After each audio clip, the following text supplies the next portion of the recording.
siège du Parti du Mouvement pour la Renaissance du Cameroun, MRC, qu'a finalement eu lieu le grand rassemblement de bienvenue offert par les militants et sympathisants du MRC au professeur Maurice Kamto, président de la dite formation politique. Même si selon leur communiqué signé par le parti, la mobilisation était prévue pour 9 h à l'aéroport international du Douala, mais contre toute attente, le professeur Maurice Kamto est arrivé la veille selon les vidéos qui ont circulé sur les réseaux sociaux, rendant ainsi impossible la mobilisation initialement prévue à l'aéroport pour laisser place à celle tenue devant le siège du MRC à Deido, où une foule immense composée d'hommes et de femmes, sympathisants et membres du MRC, a tenu à apporter leur soutien à celui qu'ils considèrent comme étant leur président élu.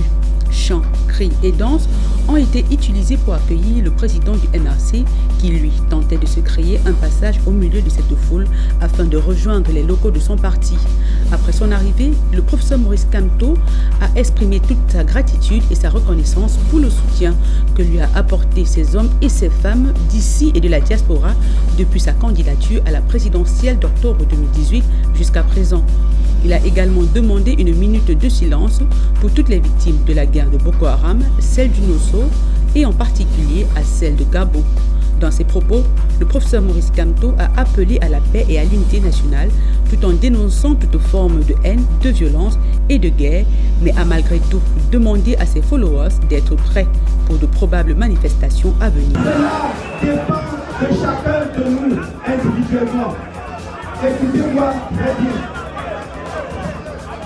Restez mobilisés, restez prêts.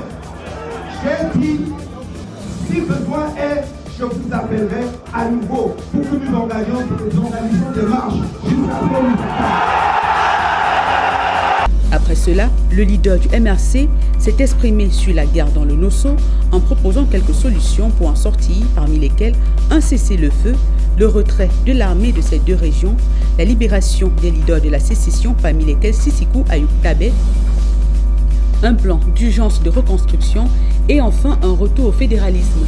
Il s'est également dit d'accord avec l'introduction dans le dialogue d'une troisième partie dans la communauté internationale en cas d'échec du gouvernement camerounais à résoudre cette crise. Et si la communauté internationale est prête à nous aider à régler cette crise, alors je dis la communauté internationale est la bienvenue.